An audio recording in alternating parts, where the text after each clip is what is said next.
There's a pretty one, Ulysses.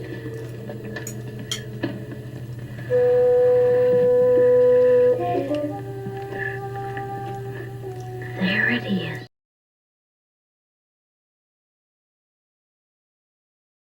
This is very exciting to welcome a new guest on Bite Size Book Chats. This is Katie from Whitehorse. Hello, Katie.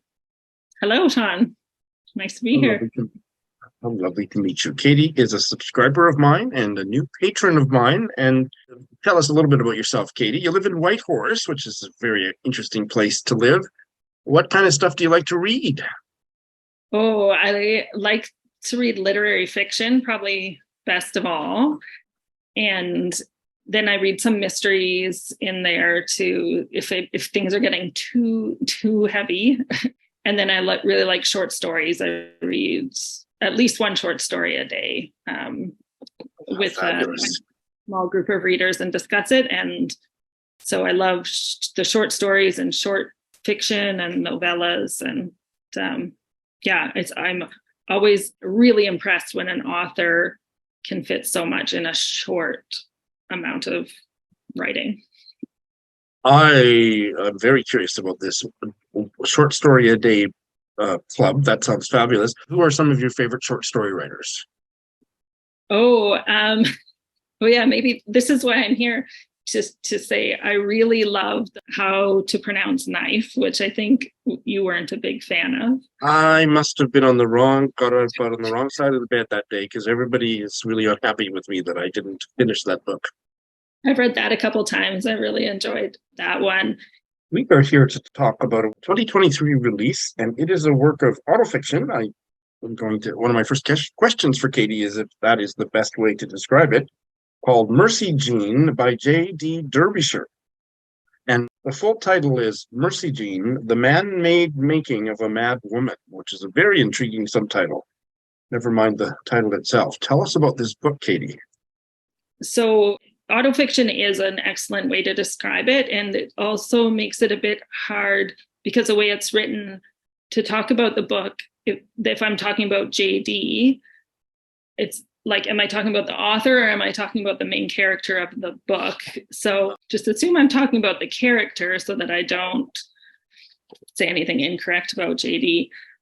So this is sort of a work of their life, mainly from probably about 13 until present day, but I think a lot of it took place in their younger years, like maybe 20s and 30s. What I just absolutely loved about this book is that they really play with structure in that it's not a linear narrative, which is totally fine. And there are some chapters that are first person, some are second person, some are third person. JD is a voice hearer. So some of the chapters are from the perspective of those voices, a trio of voices. And some of the chapters are just lists of items that were important to their father, or I believe their mother. And then also JD initially had gone as Janice, and then Jan, and now JD. And so they have a list of what was important to Janice and Jan, and then JD. So I don't think that gives anything away because it's what's in those lists that's impactful. And then also, this is a debut novel, but JD is a comedian and they are also a playwright. So as far as like the pacing and everything, I found just excellent. And also the humor in it was just perfect. J.D. Derbyshire I'm on their website right now, and they self-describe as a writer, comedian, mad activist, performer, playwright, theater maker, inclusive educator, and innovator. So wears many hats. Were you aware of the person, and is that what brought you to the book, or was it vice versa, or a mix? I was not aware of JD at all. I was just so happy you went and visited Lindy in Edmonton. And then I found her channel, and it Lindy had effusive praise for the book, and that really made me want to read it. And also seeing the book cover was good because I'm doing a read harder challenge for Book Riot, and one is to read a favorite book by a favorite author. And so Mercy Jean has a blurb on the cover from Miriam Toews. And it says, "An incredible book that lifted me right up off the ground." And so I thought, well, this'll be my favorite book from a favorite author, because I love Toews's work and how she writes about mental illness and super, super heavy things that have happened in her family. And she writes about them in such an accessible way, also including humor. So I was so excited to read this book. And I think if you are a fan of Toews, then you would absolutely love this book. So All My Puny Sorrows is the one. That's my favorite. Well, I think I could probably stop this chat now because you've totally sold me. But for people that aren't so familiar with Miriam Toews, we need to have a little bit more conversation. But yeah. I'm so excited about the book just from Miriam Toews's blurb and your comparison of the two. So, do you know how J.D. Derbyshire identifies? Is it non-binary? So I did write down a quote from the book. So the J.D. Derbyshire in the book writes, "My personal preference right now, a gender woman." So, and maybe I don't know if I heard all the words in that. What was it? My personal preference right now, a gender woman. So the article a gendered woman. No, the word a. Oh, like a for like all one word, like a gender. Like in the meaning non-gendered or something. Agender, a meaning asexual, atheist, agendered. Yeah. Oh, I've never heard that word. Yeah, no, that's why I wrote it down for myself. It's like, oh, yeah, I'm gonna leave my confusion in the interview because people will catch it because it's a very unique word. Okay, so that's very interesting. So tell us more about that, including what's the subtitles all about? The man-made making of a mad woman. Yeah, so when JD was 13, they were a victim of like a really violent sexual assault. And it was at that point in this book that the voices joined them and entered their head. And so they are dealing with mental illness from a young age. And they grew up in Calgary and then moved to Vancouver. They have one daughter in the book. And so at one point, they're also dealing with alcohol abuse and taking care of their young daughter. So they have to, deal with that, and become sober. So there's those really heavy things in it, because the alcoholism is part of numbing the voices and such. So the content of the book is really heavy. Like if you're just to describe it like that, it's very heavy. And so that's where it compares really well with Miriam Toews, because there is humor in it. And with them being a comedian, the humor is really good. And then also their mind must be just running a mile a minute, because their wordplay and stuff is so great. So can I just read a few parts of the book? Absolutely. Yeah. This is one example of just sort of a whimsiness, I guess. It says, "In her heart of hearts, her mind of minds, her pant of pants, she knew she needed to get sober." That's, so it's like there's a joke in there, and also it's very serious. And then there's another quote is, "For those of you considering madness, a good mad is hard to find, but if you find one, hold on tight." So again, I just love the way they wrote. I mean, there's just things I had not even heard of before, like glimmers. This idea of glimmer is the opposite of a trigger. So like a glimmer is defined as again, I'm quoting, a glimmer is defined as a small moment that sparks joy or peace that cues our nervous system to feel calm or safe or happy. And I just thought I that love was that. so I love lovely. that. Like, yeah. And so just some more of their, what I thought was just a really lovely piece of writing. There was a lightness that didn't suit the time of day, like alpine glow when the sun has already set and the tops of mountains appear luminescent. Yeah, just like, oh, you can picture it. It's beautiful. Yeah. I'm not going to tell you anything that you haven't already figured out for yourself, but because it's a debut, you have more books in the future to look forward to. You just have to be a little patient. That's right. That's right. I hope I have more books to look Yeah, for. hopefully. Yeah, that sounds wonderful. Wow. Well, Katie, thank you for telling us about it. Yeah, you're welcome. What a treat to have Rowena back joining us on Bite Size Book Chats. Rowena is in Vancouver via Scotland and Malawi. Welcome back, Rowena. Thanks, Sean. It's great to have you back. And you are here to talk about a classic of African literature by Amos Tutuola, and it might be his second novel, My Life in the Bush of Ghosts. Yeah, that's correct. So here's my edition. Right. Yeah. Please tell us about this novel. Yeah, it's very unique. I always like reading African novels that were written before African countries gained independence from their colonial masters, if you call them that. So this book was written in the 50s, and it's a very surrealist adventure of a young African boy, 7 years old, who is trapped in the bush of ghosts while he's escaping from people trying to sell his people as slaves. So it's a very fantastical adventure.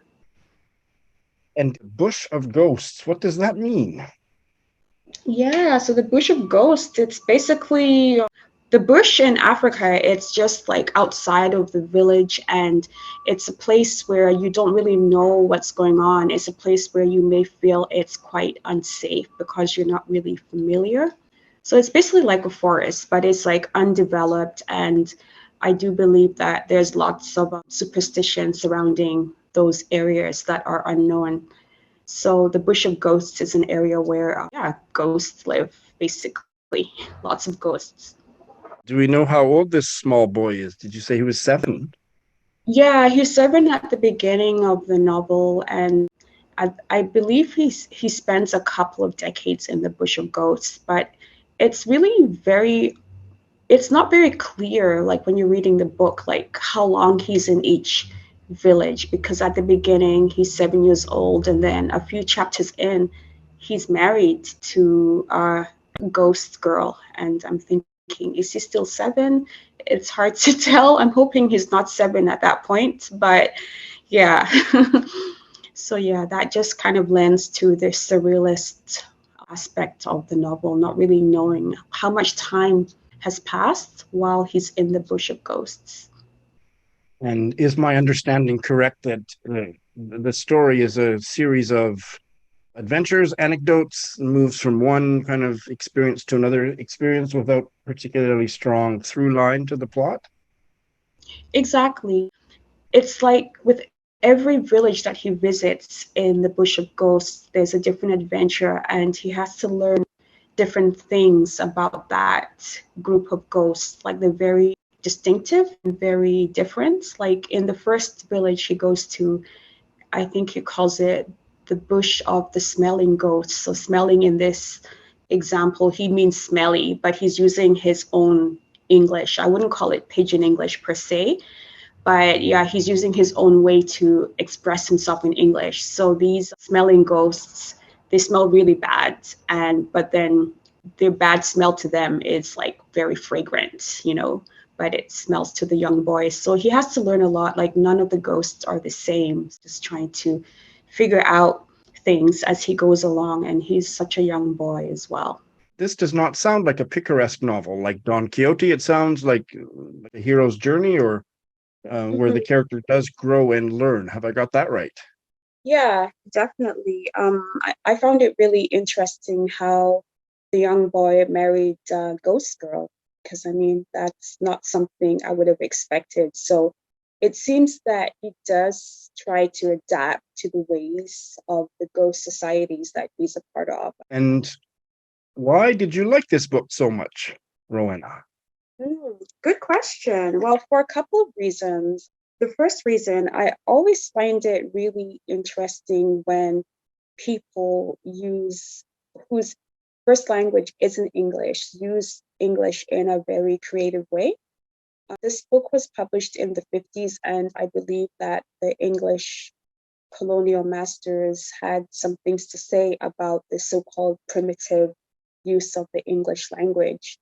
I don't think they really saw the beauty in it. Just imagine writing an entire novel in a second language, it can't be easy. And so I found, his creative use of language very interesting and very charming. And I did think he was very unapologetic about the way he expressed himself. And I found that quite interesting. And why else did I like it?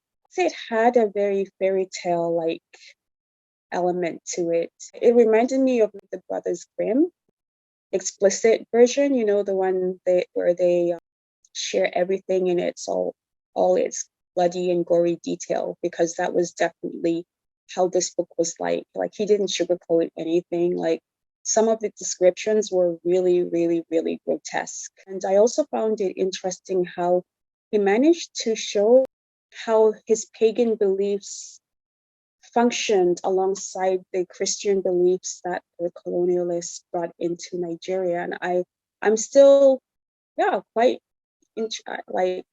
impressed by how he did that. Can you tell us anything about the author? Yeah, well, he was one of the first African authors, I believe, that were published outside of Africa, and was one of the first that really introduced the West to this idea of like Yoruba fairy tales and orality, like how the stories were actually told out loud because there was no written language before colonialists. Well, thanks so much for telling us about this one, Rowena. Oh, no problem. I'd like to welcome back for her third appearance on Bite Size Book Chats, Robin from Sacramento, also one of my patrons and subscribers. Robin, hello again. Hi, Sean. It's great to be back. We're having a great time right now because I'm reading Barbara Pym to you on Voxer. That's been a blast so far. It's like having the best bedtime story before. It's like an in the day on a really high note. It's been such a stress release for me too, because it just either at the start of my day or the end of the day to dip into it. I read another chapter of Some Tame Gazelle has just been a delight. So I don't want it to ever end. Me either. Keep stretching it out. Right. We're here to talk about a relatively new novel by a British Ghanaian author that I'm really interested in but have not yet read. The novel is called Small Worlds, and the author is Caleb Azumah Nelson. You're a big fan of this book, Robin. Tell us about it, please. It's lovely. I read his first novel when it came out after I heard Ginny Colvin from Reading Envy, who I miss so much, talk about it, and I loved it. So when this one came out, I was like, I've got to go for it and get this one. And I had a very emotional reaction to it. And it takes place over the course of 3 separate summers. And the main character is Stephen. He is right at that cusp of graduating from high school, so very young. He has a best friend named Dell. They're both jazz musicians. They are thinking about what are they going to do next, and they are originally planning to go to music school, but they are from families where there's some pressure to do something that's a little more financially secure. I think what really impressed me about the novel is how much music is in it. In fact, the way it's written, each section that covers one summer starts out with the same first line, and it's like a refrain that he carries over into each section. I just want to read it. I think it's really beautiful. And he does this with other lines, but this one is, since the one thing that can solve most of our problems is dancing.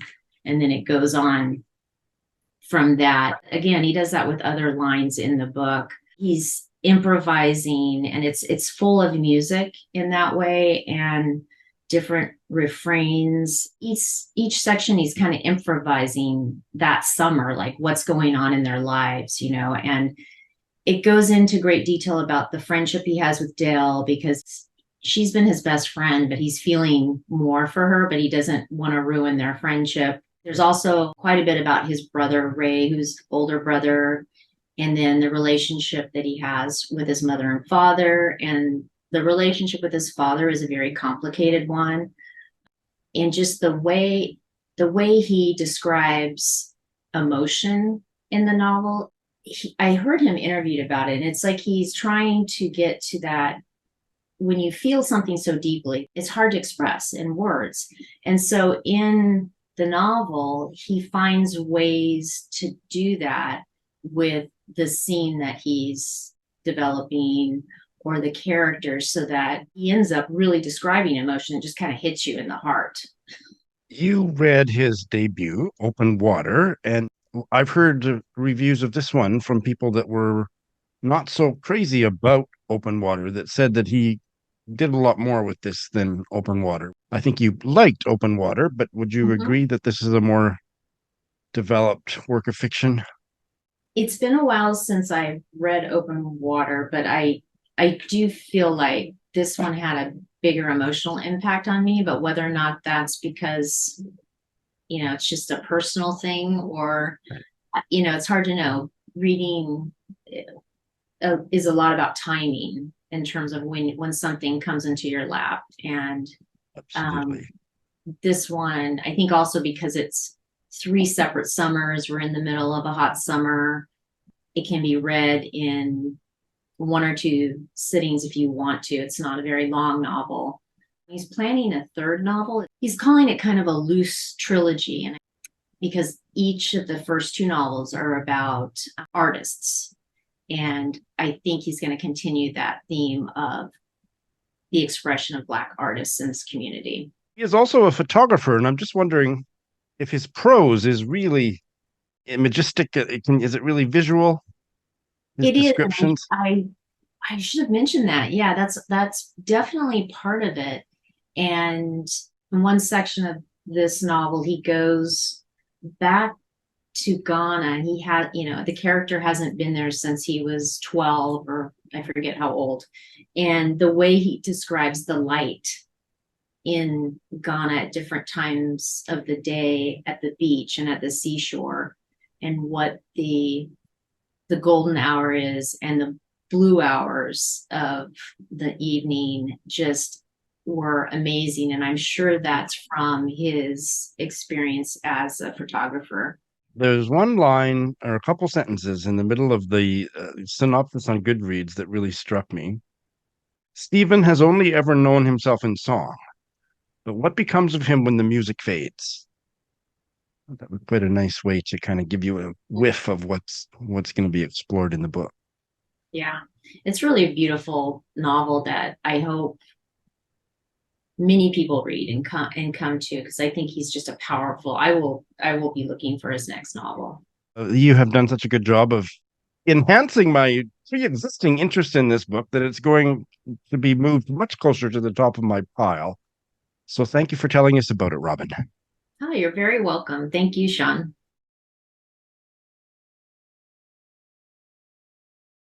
Well, it's always a special treat to welcome a brand new guest to Bite Size Book Chats, and this is, I think, my very first guest from Scotland. Welcome, Mindy from Glasgow. Hello, Mindy. Hi, Sean. Thanks so much for having me. It's great to be here. Well, I'm going to resist the urge to have you repeat the word great 10 times because it just sounds so lovely the way it rolls off your tongue. Mindy, can people don't know who you are, they should follow you on Goodreads. We're going to talk about a work of literary fiction and translation, but what kind of stuff do you like to read typically? Yeah, so I think the book we're going to talk about today is pretty central to my more recent book interests. So I'll explain what those are, and particularly works by women that are auto-theoretical in nature. So using biography, experience, and wider social issues and themes and weaving those together, and usually in ways that are quite playful or inventive with form. So I really like those kind of books in particular.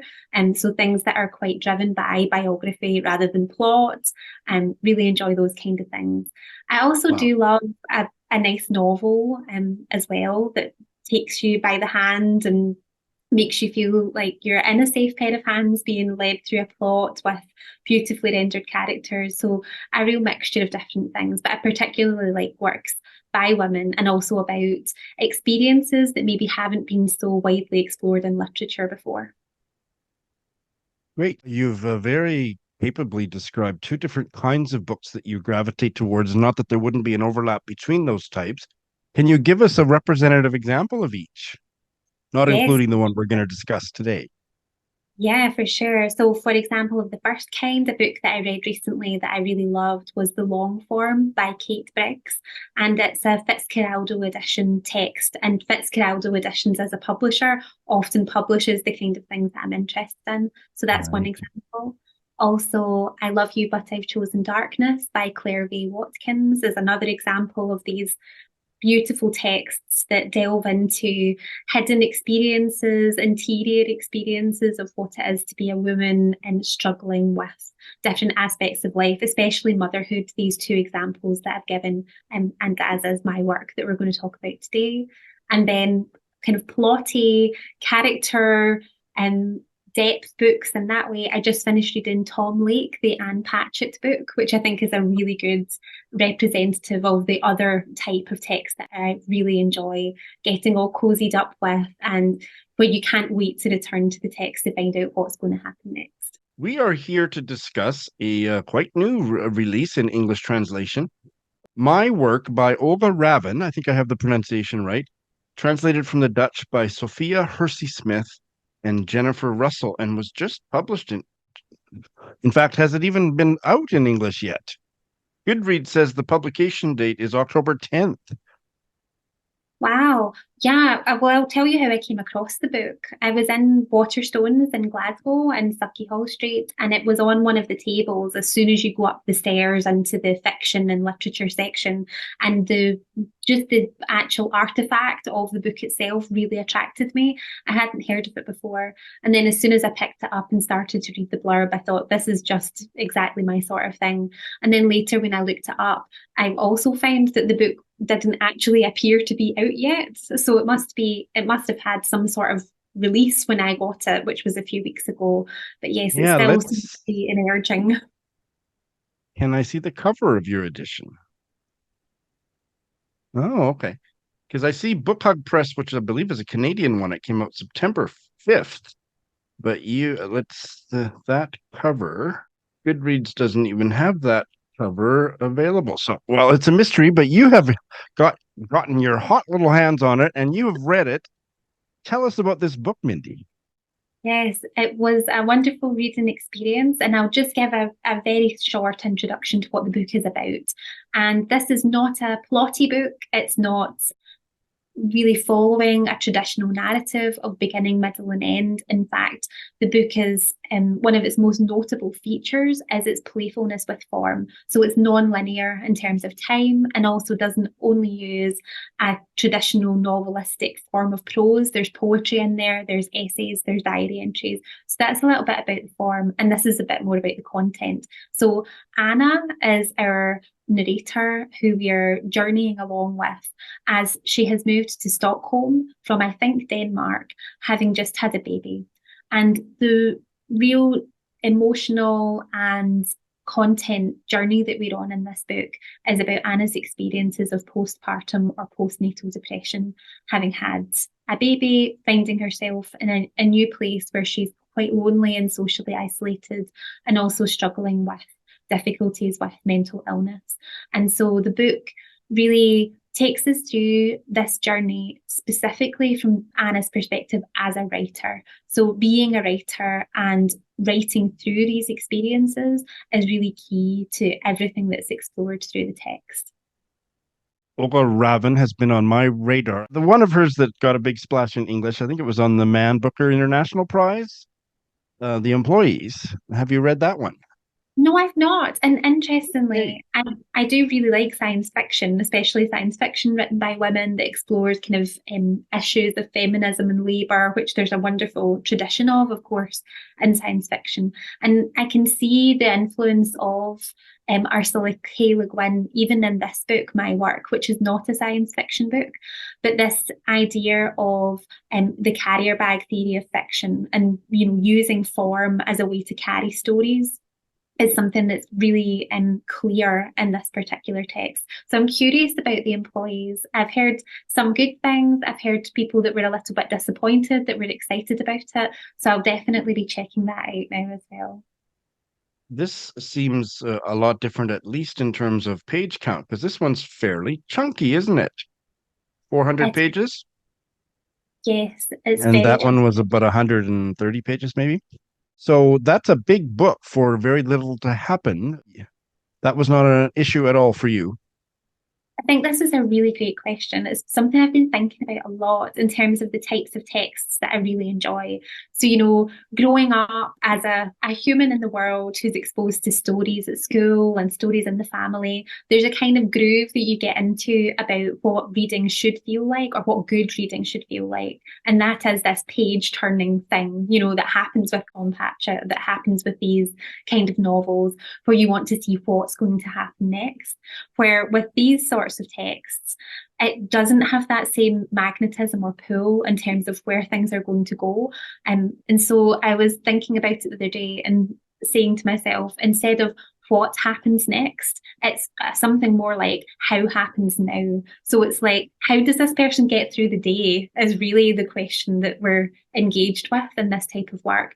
And how is that crafted by the author? What choices do they make in terms of form and language to be able to convey these emotions, these affects, these feelings that are often quite interior to the person rather than what's happening externally. And so in terms of the book, I didn't feel myself rushing when I got home from work to go back and find out what happens next. It was a little bit more like something kind of pulling at you from the corner of your eye where you kind of think, oh yeah, I have a commitment almost to this book and to the person that's telling the story that I want to follow through. But then as soon as the book is picked up, just diving back into that language and really wanting to see where the author's imagination takes us next in terms of their craft is so exciting. But I'm really noticing that I have a very different kind of emotional and psychological relationship to these kind of books, which I'm enjoying learning about myself as a reader. Well, and I think these kind of books, these Mindy books, they're very capacious in allowing the reader to really do a lot of that reflection on their own lives. In a way that I think a plot-centered novel, there's certainly an opportunity for the reader to think about how this story applies to their own life. But when it's such an interior focus, I think it really invites the reader in. So, yes, I completely agree, Sean. And thinking about that as you're saying it, it feels as though sometimes when you're reading one of these plotty novels, that when you close the pages, or you put your Kindle down or your phone down, that the story's still in there and that you need to return back to it when you've done whatever else you're doing in your day. Whereas with this sort of book, like My Work, it doesn't stop when you close the book. You're taking it with you all the time, and it activates your own imagination, as you say, and your own reflections for things that you encounter in your day, or things that you're thinking about, or things that you're journaling about. And I really am enjoying this sense, and I still feel like this, although I finished the book a while ago, it's really stayed with me. And, I really felt when I was reading it, and feel now, that I learned things both about myself, but about experiences in the world that I just hadn't encountered anywhere in literature before reading them in this book. And I think that's something really special. do you have a sentence or two you can share with us? Absolutely. And the reason that I've chosen this very short paragraph is because quite a number of times in the book, Anna, the narrator and the heroine of the book that we are with, is almost trying to explain to herself what the book is or what the purpose of the book is and this endeavour as it's being written. And so in this paragraph, which is about maybe a third of the way through the book, she says, "Why am I trapped in the belief that writing about motherhood is shameful, when I know that creating life where once there was none, creating flesh where once there was no flesh, is one of the most radical and outrageous things a person can do?" So this sense that there's these emotions of shame, of uncovering and illuminating that are in tension with one another. So this real passionate philosophical belief that this is something radical, powerful and important to do, but the emotional and very raw experience of how difficult this actually is to enact this belief through writing. Well, it sounds really powerful. And I have to say, Mindy, I could listen to you talk about books all day long. Oh, Sean, thank you so much. I love talking about books. Will you come back? I would love to come back. This has been absolutely wonderful.